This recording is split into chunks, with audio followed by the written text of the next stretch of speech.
사진으로 살펴보는 한 주간의 주요 뉴스, 클릭베스트컷 김나연입니다. 요즘 춥다고 실내에만 계시진 않나요? 겨울이 되면 전국 곳곳에서 겨울을 제대로 느낄 수 있는 다양한 축제가 많이 열립니다. 야외에 나가셔서 온몸으로 겨울 축제 만끽해보는 것도 좋을 것 같습니다. 자, 과연 오늘은 어떤 사진들을 만나볼 수 있을까요? 사회부 김종선 기자와 함께 살펴보도록 하겠습니다. 김 기자 어서 오세요. 네, 안녕하세요. 겨울철 축제 이야기를 해주셨는데 매년 이맘때쯤이면 볼 수 있는 아주 재미있는 사진들이 있습니다. 오늘 첫 번째 사진으로 이 축제와 관련된 사진 준비해봤습니다. 네, 첫 사진 빨리 만나보도록 하겠습니다. 네, 꽁꽁 얼은 얼음판 위에서 이렇게 엎드려서 무언가를 바라보고 있는데 네. 뭘 이렇게 찾고 있는 건가요? 자, 축제 말씀드렸고 네. 이렇게 큰 얼음판이 이렇게 등장했어요. 그리고 뭔가 들여다보고 있고 옆에 보면 뜰채도 있죠. 또 구멍도 또 위에 또 나 그렇죠. 있네요. 답이 나왔습니다. 지난 6일 강원도 화천군 화천천에서 촬영했습니다. 2019 화천 산천어 축제 개막 이틀째를 맞아 산천어 낚시터를 찾은 한 관광객이 얼음 구멍 안을 이렇게 유심히 바라보고 있는 모습을 담았습니다. 이날 아침 기온이 영하 12.6도까지 떨어진 추위에도 아랑곳 없이 겨울 축제를 기다려온 관광객들의 발길은 이른 아침부터 이어졌습니다. 전국 각지에서 온 관광객들은 화천천 2.1km에 펼쳐진 얼음벌판 곳곳에서 2만여 개의 얼음 구멍을 뚫고 산천어를 기다렸습니다. 축제를 앞두고 미리 신청을 받은 예약 낚시터는 일찌감치 마감됐습니다. 이 때문에 바로 신청을 받은 현장 낚시터는 개장 시간인 오전 8시 30분보다 훨씬 이른 시간부터 이 표를 구하려는 관광객들로 붐비는 모습을 보이기도 했습니다. 근데 그거 아세요? 이 화천 산천어 네. 축제가 5년 연속으로 우리 국가 대표 축제로 또 자리매김했다고 해요. 네, 저는 그 내용은 처음 듣기는 한데 네. 매년 사람들이 많이 온다 뭐 이런 걸 보도를 통해서 전해드린 바가 있는데요. 네, 때문에 이 외국인을 위한 또 이런 낚시터까지 이번에 또 처음 마련했다고 하더라고요. 네, 맞습니다. 화천군은 지난 주말 이틀간에 걸쳐 모두 26만 명이 축제를 즐긴 것으로 추정했습니다. 이 중에서 외국인 관광객 첫날 7,100여 명에 이어서 일요일인 지난 6일 6,800명 등 이틀 동안 모두 약 14,000여 명이 찾은 것으로 집계됐습니다. 외국인을 위해 마련한 전용 낚시터는 단체 관광객이 줄지어 입장해 세계적인 축제를 실감케 했습니다. 낚시를 마친 관광객들은 주변에 마련된 구이터나 회센터를 찾아서 오감을 즐겼습니다. 특히 축제의 하이라이트라고 할 수 있는 맨손 잡기 행사장은 관광객 열기로 가득했습니다. 1시간 간격으로 운영된 맨손 잡기 체험장, 추운 날씨에도 산천어와의 조우를 기대하는 관광객들이 대거 참여해 이색적인 풍경을 연출했습니다. 네, 많은 인파가 몰려서 주말과 휴일 산천어 축제장 주변 주차장과 도로는 온종일 지정체 현상을 빚었다고 합니다. 올해 첫 글로벌 육성 축제로 선정된 산천어 축제는 다양한 볼거리와 체험으로 27일까지 열릴 예정이라고 합니다. 그럼 다음 주제 살펴보도록 하겠습니다. 네, 이번엔 문재인 대통령 모습입니다. 여기 밑에 네. 보니까 활력 중소기업 함께 잘 사는 나라라고 쓰여 있는 걸 보니까 네. 이번에 기업인들과 또 만남을 가졌잖아요. 그때 네. 사진인 것 같아요. 맞습니다. 신년 인사를 하는 자리라고도 볼 수 있겠죠. 지난 7일 오후 청와대 영빈관에서 촬영했습니다. 활력 중소기업 함께 잘 사는 나라라는 슬로건으로 열린 중소벤처기업인과의 대화에서 문재인 대통령이 인사말을 하고 있는 모습입니다. 문 대통령은 지난 2일 중소기업 중앙회에서 4대 그룹 총수를 초청한 가운데 신년회를 한 것을 시작으로 집권 3년 차를 맞아 연초부터 기업인들을 잇따라 만나고 있습니다. 이날 행사에서는 중소벤처기업인 200여 명이 참석해 자유롭게 의견도 내고 문 대통령과 정부 그리고 청와대 관계자들이 답변하는 형식으로 행사를 진행했습니다. 특히 참석자들의 자유로운 소통을 위해서 좌석은 원형 형태로 배치됐습니다. 이 무대 가운데에는 테이블을 설치한 다음에 중소벤처기업이 직접 개발한 제품들이 전시돼 눈길을 끌었습니다.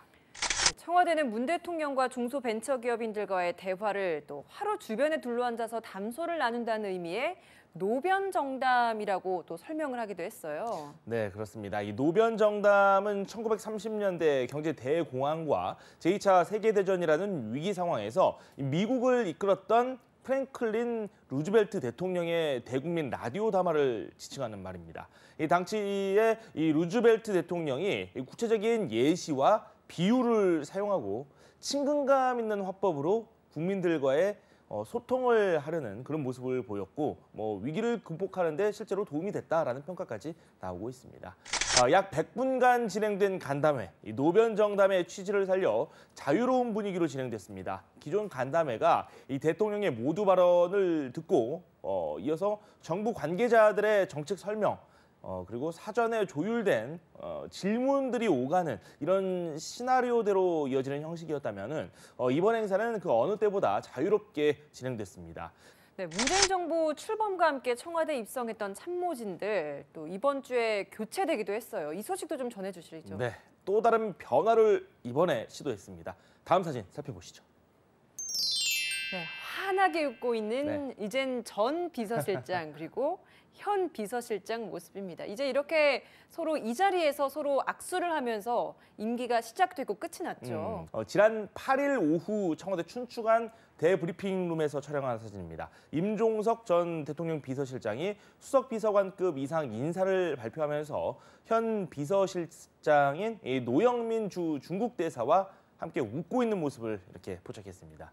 문 대통령이 취임한 지 꼭 20개월 만에 청와대 비서실 수장과 핵심 참모들을 교체하면서 2기 청와대가 본격적인 닻을 올리게 됐습니다. 임종석 대통령 비서실장 후임에는 노영민 주 중국 대사가 임명됐고 청와대 정무수석에는 강기정 전 국회의원이 그리고 국민소통수석에는 윤도한 전 MBC 논설위원이 각각 발탁됐습니다.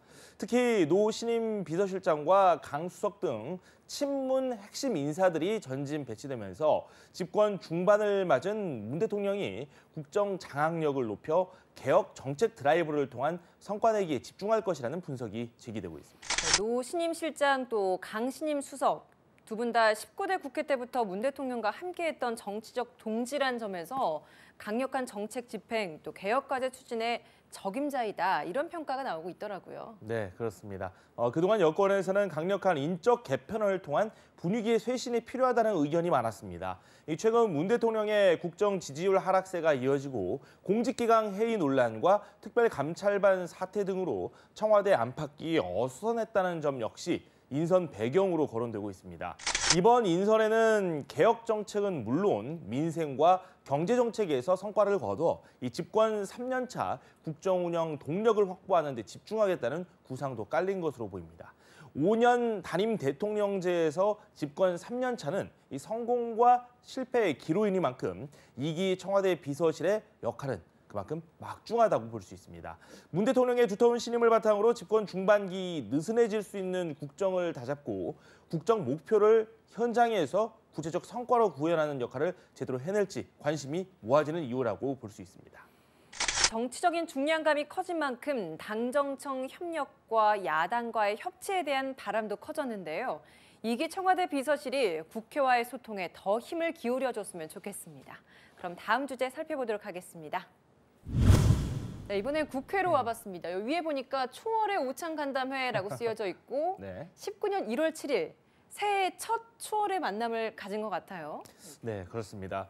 지난 7일 모습이고요. 국회 사랑제에서 촬영을 했습니다. 문희상 국회의장과 각 당 대표들이 이날 열린 초월의 오찬 행사에서 기념사진을 촬영하기 위해 자리를 잡고 있는 모습입니다.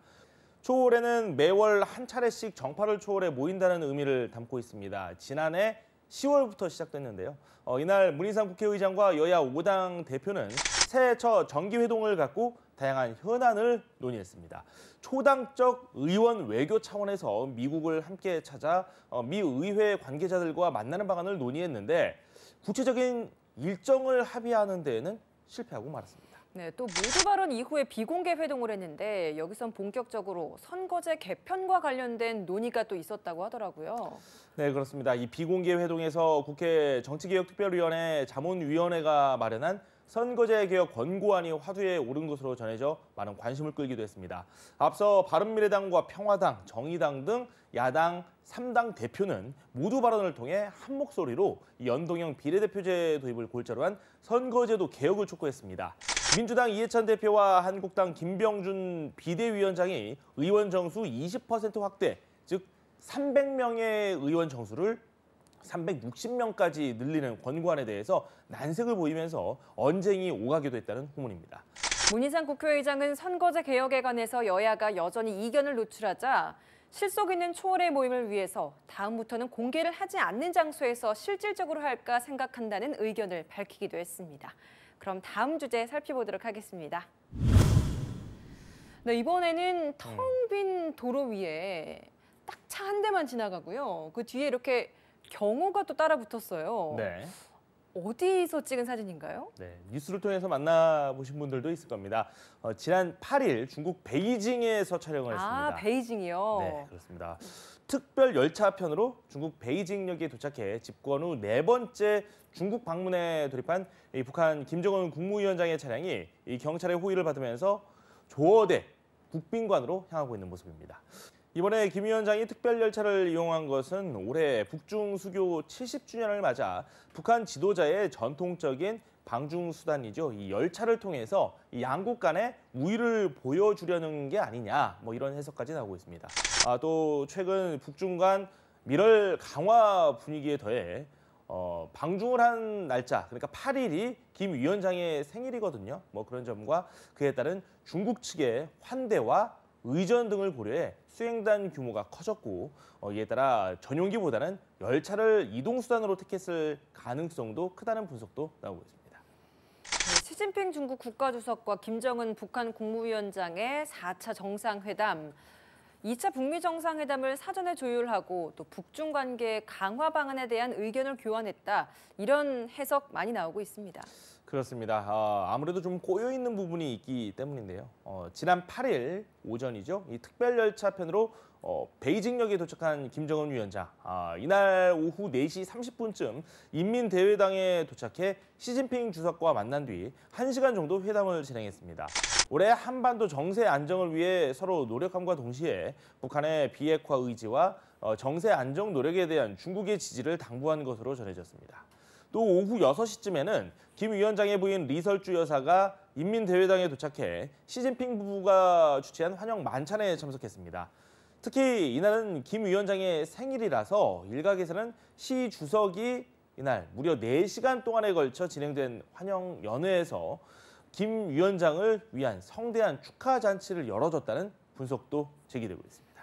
네, 김정은 북한 국무위원장이 베이징에 도착하기 전에 북중 양국이 김 위원장의 방중 사실을 동시에 발표하는 파격을 선보여 눈길을 끌기도 했습니다. 이는 북중 정상 간 만남이 정상 국가 사이의 교류임을 내세우기 위한 목적으로 보입니다. 그럼 다음 주제 살펴보도록 하겠습니다. 네, 국민의 명령이다 받으라라는 이런 플랜카드를 들고 있고요. 뒤에 보니까 네, 전두환은 막말을 멈추고라는 또 피켓도 있습니다. 지난 7일 오후 광주지법 앞에서 촬영을 했습니다. 이날 전두환 전 대통령의 사자 명예훼손 사건 2차 공판을 맞아 5월 단체가 기자회견을 하고 있는 모습을 담았습니다. 5.18 민주화운동 희생자 명예를 훼손한 혐의로 기소된 전두환 씨. 이 재판이 이날 광주에서 열렸는데 전두환 씨는 끝내 모습을 드러내지 않았습니다. 지난해 8월 27일 재판에서는 알츠하이머 증세를 이유로 출석하지 않았고 이날 역시 독감을 이유로 출석하지 않았습니다. 이를 두고 지역사회 곳곳에서 강한 비판의 목소리가 터져나왔습니다. 5.18 기념재단과 유관단체들은 기자회견을 열어 온갖 수단과 방법을 동원해 재판을 지연시키고 있다면서 더 관용을 베풀어서는 안 된다 이렇게 누차 강조를 하기도 했습니다. 네, 이렇게 두 차례나 재판에 불출석하다 보니까 전두환 전 대통령에게 법원이 결국 구인장을 발부했어요. 그렇습니다. 이 구인장의 유효 기간은 다음 공판 기일인 3월 11일까지이고 인치 장소와 일시는 각각 광주지법 201호 법정 3월 11일 오후 2시 30분인데요. 형사 재판에서는 통상 피고인이 출석해야 공판 개정이 가능하며 특별한 사유 없이 출석하지 않으면 재판부가 구인장을 발부해 강제 구인할 수 있습니다. 전두환 전 대통령 2017년 4월 펴낸 회고록에서 조비오 신부의 헬기 사격 목격 증언이 거짓이라고 주장하면서 조 신부를 사탄, 파렴치한 거짓말쟁이라고 비난하고 명예를 훼손한 혐의로 기소됐습니다. 재판부는 전 대통령이 또다시 출석하지 않아 신원을 확인하는 인정신문, 공소사실 확인 등 정식 절차를 진행하지 못하자 구인장을 발부해 다음 재판을 진행하겠다는 방침을 밝히고 마무리됐습니다. 구인장은 피고인 또는 증인이 신문 등에 응하지 않을 경우에 강제로 소환할 수 있도록 발부하는 영장입니다. 법원이 강제 구인 절차에 돌입한 만큼 24년 만에 법정 출석이 과연 이루어질 수 있을지 귀추가 주목됩니다. 그럼 오늘의 마지막 주제 살펴보도록 하겠습니다. 네, 이렇게 머리를 빡빡 밀고 패딩을 입고 네. 또 절을 하고 있는 모습. 누가 봐도 지금 막 군 입대를 하고 있는 모습인 것 같죠. 지난 7일 사진 촬영을 했고요. 이 충남 논산 육군훈련소에서 촬영을 했습니다. 새해 첫 현역병 입영 행사가 열린 이날 입소 장병들이 가족들에게 큰절을 하고 있는 모습입니다. 새해를 맞아 군인으로서 첫 발을 내딛는 장병들은 저마다 굳은 의지로 강한 군인이 될 것을 다짐했습니다. 군인으로서의 첫 임무는 부모님께 큰절을 올리는 것으로 시작됐습니다. 이날 전국에서 모인 1,679명의 장병들, 앞으로 5주간 기초 군사훈련을 마친 뒤 대한민국 육군 이병으로 거듭나게 됩니다. 육군훈련소는 장정들에게 이 책을 선물하면서 지성과 체력을 겸비한 군인이 돼줄 것을 당부했습니다. 이 친구들이 이제 건강하게 군 복무 다 마치면 내년 광복절 하루 전날 제대하게 된다면서요? 네, 그렇습니다. 현재 국군 현역병은 지난 2012년부터 육군은 21개월, 해군은 23개월, 공군은 24개월 동안 나라를 위해 봉사하고 있습니다. 하지만 지난해 7월 문재인 정부가 군복무 기간 단축 내용을 담은 국방개혁 2.0을 발표하면서 2020년부터 육군과 해군, 해병대는 3개월, 공군은 2개월 단축됩니다. 이에 따라 현재 복무 중인 군인과 육군의 경우 18개월 복무가 시행되기 전 입대하는 현역병은 대략 2주에 1일씩 군복무 단축 혜택을 받고 있습니다. 따라서 이날 입영한 현역병들은 총 53일의 군 복무 단축 혜택을 받아서 2020년 8월 14일, 그러니까 광복 75주년을 하루 앞두고 제대하게 되는 겁니다. 한편 매년 육군 신병의 46%를 배출하고 있는 논산 육군훈련소는 이날 입영을 시작으로 올 한 해 동안 12만여 명의 장병이 입소할 예정이라고 합니다. 네, 이렇게 새해 첫 입영 행사 이야기를 하다 보니까 또 새로운 시작을 했던 게 하나 또 떠오르는 것 같아요. 네. 초등학생들 입학을 하기 위해서 예비 소집이 있었죠. 맞습니다. 학교 하면은 정말 저도 많은 생각이 드는데 사진을 통해서 자세한 이야기 해드리도록 하겠습니다. 네, 이렇게 손에 안내문을 들고 방긋 웃고 있는 초등학교 예비 소집에 참석한 아이들의 모습입니다. 활짝 웃고 있는데 어떤 기대감에 부풀어 있을지 참 궁금하네요. 지난 8일 오후에 촬영을 했고요. 서울 용산구 신용산 초등학교에서 촬영을 했습니다. 이 서울 공립초등학교 신입생 예비 소집일을 맞아 예비 초등학생들이 활짝 웃고 있는 모습입니다.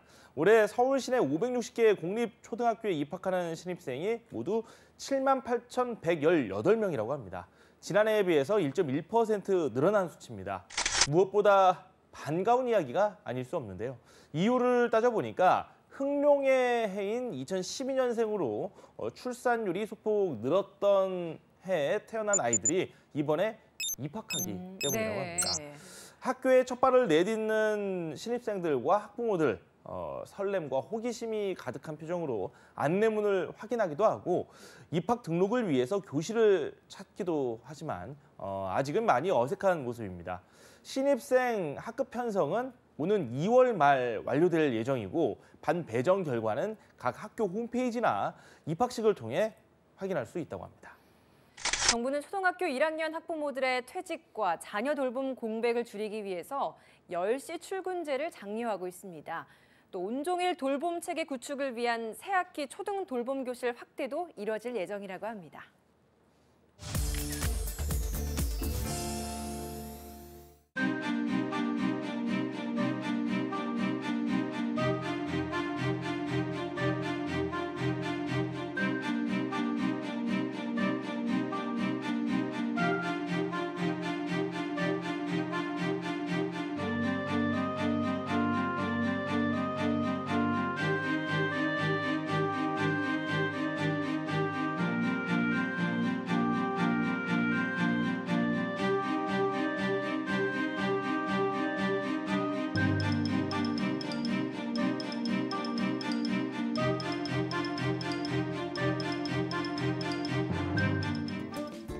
사진으로 살펴보는 한 주간의 주요 뉴스 클릭 베스트 컷. 오늘 준비한 사진은 여기까지입니다. 저희는 다음 주 토요일에 더 재미있고 의미 있는 사진들로 다시 찾아뵙겠습니다. 시청해주신 여러분 고맙습니다.